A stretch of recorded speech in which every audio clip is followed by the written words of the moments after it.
Chairman Burchett, Ranking Member Stansbury, and members of the committee, good morning, and thank you for the opportunity to be here today. My name is Rachel Greszler, and I am a Senior Research Fellow at Advancing American Freedom. The American people must report every dollar they earn to the federal government, and they face penalties, audits, and potential prosecution if they don't pay the right amount.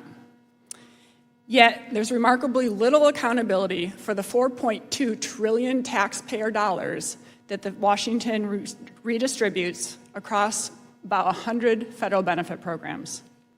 This lack of transparency and accountability is the central problem underlying waste, fraud, and abuse.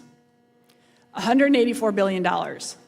That's the amount that the federal government reported last year in improper payments. And it's equivalent to about 8 weeks of gas and groceries for every household in America. That figure doesn't even include programs that aren't measured or fraud that goes undetected. The GAO reported that taxpayers lose up to $521 billion per year. At the upper end, that's almost 2 months of housing payments for every household in America.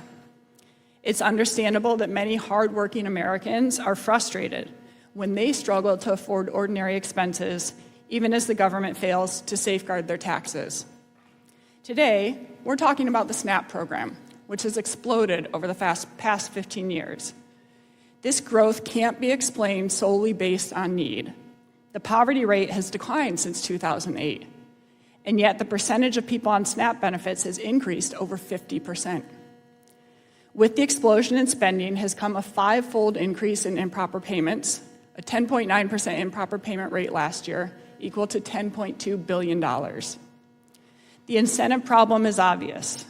The states decide what to spend, and the federal taxpayer foots the bill. It doesn't matter whether a state has a 3% improper payment rate, like South Dakota, or 25%, like Alaska. The federal government pays it all. H.R. 1 included a huge win for SNAP accountability by requiring states to share in the costs if their improper payments exceed 6%. This is a crucial step towards protecting taxpayer dollars, and it should be extended to other federal programs. It's important to note that much of the outright fraud that occurs, such as that's been discussed by Inspector Walk and Ms. Royal, often isn't counted in the improper payments because it happens after the benefits are delivered. Legal abuse of programs, such as millionaires qualifying for benefits because of eligibility loopholes, also isn't included in improper payments. The Trump administration and this Congress have taken unprecedented steps towards reducing waste, fraud, and abuse. And many of those actions are in line with my 4 proposals to establish radical transparency and meaningful accountability for taxpayers' dollars. First, follow the money. The federal government should account for the money it spends as carefully as it accounts for the dollars it collects. We can't reduce fraud if we can't follow the money. Second, close eligibility loopholes. Congress should end legal abuse of federal welfare programs by eliminating broad-based categorical eligibility, which allows individuals to automatically qualify for benefits based on something as trivial as receiving a brochure. The Department of Agriculture estimated that this loophole allowed 5.6 million individuals who were not eligible under federal standards to nonetheless receive SNAP benefits. The No Welfare for the Wealthy Act of 2025 would reduce this abuse by requiring households to meet federal standards for SNAP benefits. Third, measure improper payments accurately and consistently. Many programs aren't measured at all, others are measured inconsistently, and some recent administrations have intentionally undercounted improper payments.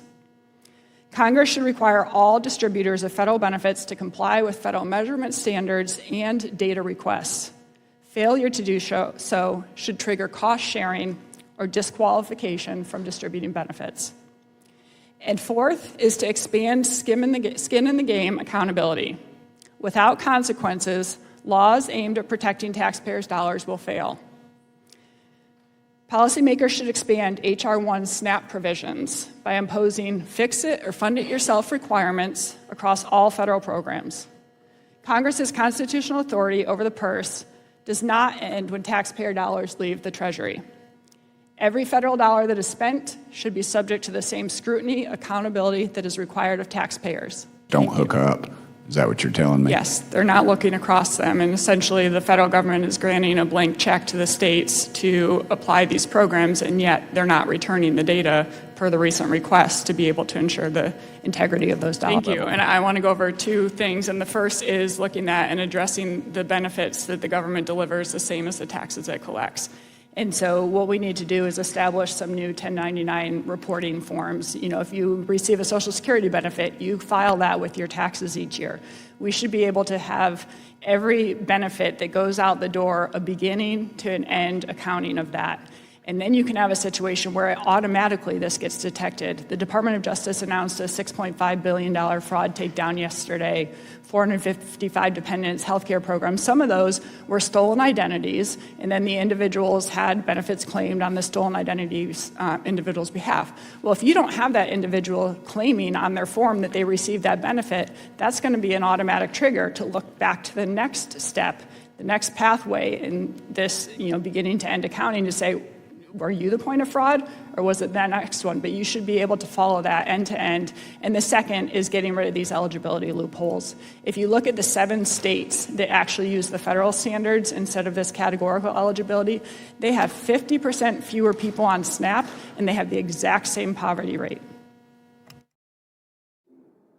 It seems to me that states are actually incentivized to just get more people in the rolls, whether it's valid or not. Is money into the state, and they pay $0 of it. It's a great first step towards that, and primarily in the SNAP program, because if you don't have accountability at the end of the day, there is zero incentive for any state or any agency that is delivering these federal benefits to be able to reduce those. And we can't accept as a cost of business having up to $500 billion per year in fraud just so that we can make it easier so that those who are actually eligible for these programs will receive them. You have to go after that. There is no private sector business that could stay in business if it accepted the level of fraud, waste, and abuse that's going on now.